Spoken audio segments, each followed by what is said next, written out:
Her der har jeg et forsøg, hvor vi så prøver at vise en brændselscelle, hvor vi er i gang med at fylde den op med henholdsvis brint herover og oxygen herover, altså ild.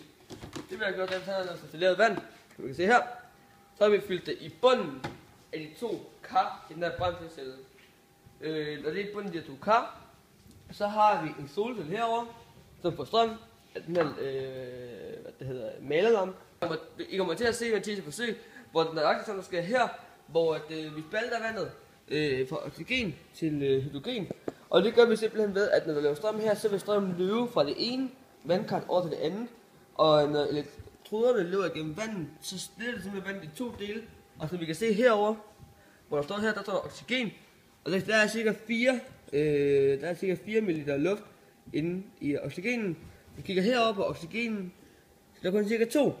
Og det er simpelthen fordi, at vand det består af dobbelt meget hydrogen, det består af oxygen, derfor så kommer dobbelt så meget hydrogen, så det kommer oxygen.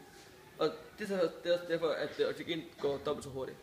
Som vi kan se, så er der hydrogenen og oxygenen, som ligger nede i de to kar her. Altså simpelthen, det vand, der var hernede, det er simpelthen skubbet op, fordi vi simpelthen har lavet elektrolyse. Det vand, der var hernede før, det er så skubbet herop. Så herovre der har vi så hydrogen, herovre har vi oxygen.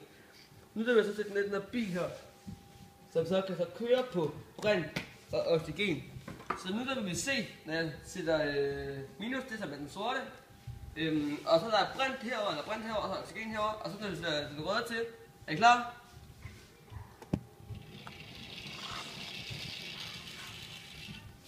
Og så man kan se, og så det sjove er faktisk, at når den kører den her, så bruger den faktisk gassen, eller de to gasser lige hurtigt. Men når man skal til at lade den op igen, så går hydrogenen dobbelt så hurtigt som oxygenen. Fordi igen, der er dobbelt så meget, brint, som der er oxygen i almindelig vand. Den her fungerer en brintbil. Meget simpelt. Og det her gør, det kan man selvfølgelig lave meget større med større elmotor og sådan noget. Og så kan man simpelthen bruge de rigtige biler. Det er derfor, at der er nogen, der Toyota har lavet en brintbil. Og det fungerer på præcis samme måde, det er bare større, og det er bare mere effektivt.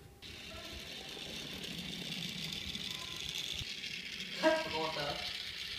Det er lige gode lidt videre.